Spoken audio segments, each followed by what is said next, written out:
Suatu masa, Arema FC pernah mempunyai kiper fenomenal.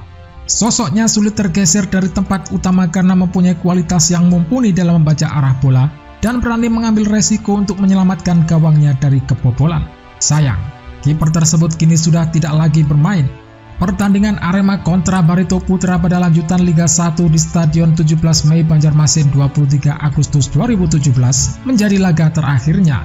Kurnia Meiga, pesepak bola kelahiran Jakarta tersebut memang belum menyatakan resmi gantung sepatu.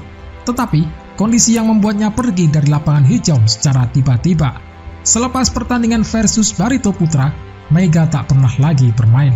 Bahkan, untuk sekedar latihan bersama Arema saja ia tidak bisa akibat penyakit misterius yang menimpanya. Yanuar Hermansyah sempat bingung dan canggung ketika kali pertama menangani Kurnia Meiga, pendiam serta tampak angkuh. Dan saat Yanuar bergabung sebagai pelatih kiper Arema pada 2016 itu, penjaga gawang kelahiran Jakarta tersebut juga sudah 2 kali mengantarkan timnas U23 ke final SEA Games dan menjadi pilihan utama di Arema Kronos. Tapi, kesan dari luar itu ternyata menipunya. Bahkan, tak cuma di dalam lapangan mereka dekat.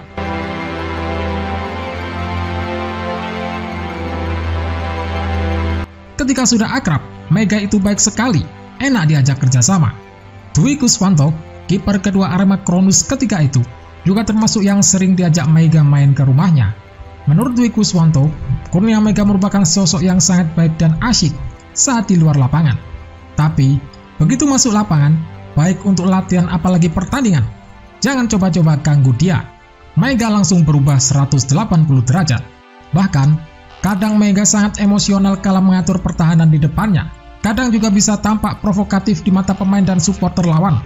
Tapi, barangkali itu salah satu harga yang harus dibayar untuk apa yang dia capai. Kerjasamanya dengan Yanuar juga membuat Meiga semakin kukuh sebagai kiper nomor 1 Indonesia. Jebolan diklat Ragunan itu melewati Torabika Soccer Championship 2016 dengan catatan 18 kali nirbobol. Di akhir tahun, kiper kelahiran 7 Mei 1990 tersebut berperan besar pula membawa timnas lolos ke final Piala AFF. Di mata Yanuar, Meiga memang sudah terlahir sebagai kiper. Kecepatan refleks, kemampuan membaca permainan hingga keberanian keluar dari gawang tiada tanding. Saya lebih senior 4 tahun dari dia. Tapi harus saya akui Meiga itu punya kecepatan refleks luar biasa. Mencetak kiper dengan program apapun sulit menyamai Meiga. Menjelang laga perdana Piala AFF 2016 melawan Thailand, Alfred Riedel bertanya kepada Gatot Prasetyo sebagai kiper yang layak menjadi starter. Berdasar analisis rekaman video dan hasil TC, saya sebut Andritani Ardiasa, tutur Gatot yang ketika itu menjadi pelatih kiper skuad Garuda. Ada 2 kiper lain di timnas ketika itu, Kurnia Meiga dan Teja Paku Alam. Teja memang disiapkan sebagai backup, pilihan kiper utama dari awal antara Kurnia dan Andritani. Gatot memilih Andritani karena Meiga sejatinya mengawali TC dari posisi cedera parah di otot kanan selangkangannya. Bahkan, awalnya dia tidak dipanggil karena cederanya itu. Dan karena alasan cedera yang dialami saat membela Arema di TSC itu pula, Meiga sempat menolak dipanggil ketika Riedel sang pelatih kepala meminta namanya tetap dimasukkan. Akhirnya Meiga datang dan saya konsultasi lagi dengan dokter timnas. Sesudah dicek, dia boleh ikut latihan, tapi sambil duduk, karena otot selangkangan kanannya masih parah. Dan demikianlah di pekan pertama Gatot benar-benar melatih Meiga sambil duduk. Sesi latihan itu dilakukan setelah memberikan program kepada kiper timnas Indonesia lainnya. Pekan kedua, mantan kiper Persijap Jepara tersebut sudah bisa jalan, tapi tetap saja belum mampu latihan normal. Tibalah saat Riedel mengumumkan siapa saja yang akan menjadi starter melawan Thailand. Tak seperti yang direkomendasikan Gatot, pelatih itu memilih Meiga ketimbang Andritani. Riedel memanggil nama Meiga sambil lihat saya pasrah dan ikut apa kata dia. Meiga pun bermain. Timnas memang kalah di pertandingan perdana tersebut, tapi permainan kiper yang berseragam Arema sejak usia 19 tahun itu cukup memuaskan. Dalam 2 laga semifinal melawan Vietnam, Meiga tampil heroik, terutama di second leg. Vietnam yang mendominasi permainan tercatat melepaskan 27 tembakan sepanjang 120 menit dalam laga tersebut, 7 diantaranya on target. Di bawah tekanan puluhan ribu supporter tuan rumah, Meiga hanya kebobolan 2 kali. Indonesia yang menang 2-1 di leg pertama akhirnya lolos ke final dengan agregat 4-3. Sayang, di final justru Garuda yang kalah agregat. Tapi, lihat mainnya Meiga, bisa menepis tendangan penalti saat away di Thailand. dia sudah berada di puncaknya ketika itu walau belum bisa bawa piala ke Indonesia. Itu final keempat Mega bersama timnas kelompok umur dan senior di berbagai ajang. Dia kiper utama di timnas U23 yang melaju sampai babak puncak di SEA Games 2011 dan 2013 serta di Islamic Solidarity Games. Semua berakhir tanpa trofi, tapi di penghujung 2016 itu, dalam usia yang baru 25 tahun, tak ada yang bisa membantah bahwa dialah kiper nomor 1 Indonesia. Selepas Piala AFF yang berlangsung pada 19 November sampai 17 Desember 2016, Gatot kehilangan kontak dengan Mega. Karena itu, mantan kiper Persib Bandung tersebut kaget sekali ketika di pertengahan Liga 1 musim 2017 mendengar Kurnia Mega mengalami gangguan penglihatan. Saya Kurnia Mega, alhamdulillah kondisi saya baik-baik saja. Saya minta doa supportnya aja karena kondisi saya memang lagi drop. Mohon support dan doanya ya semuanya. Dia tidak pernah cerita apapun saat di timnas. Saya juga ingat tidak ada cedera lain saat itu yang mengganggu penglihatannya.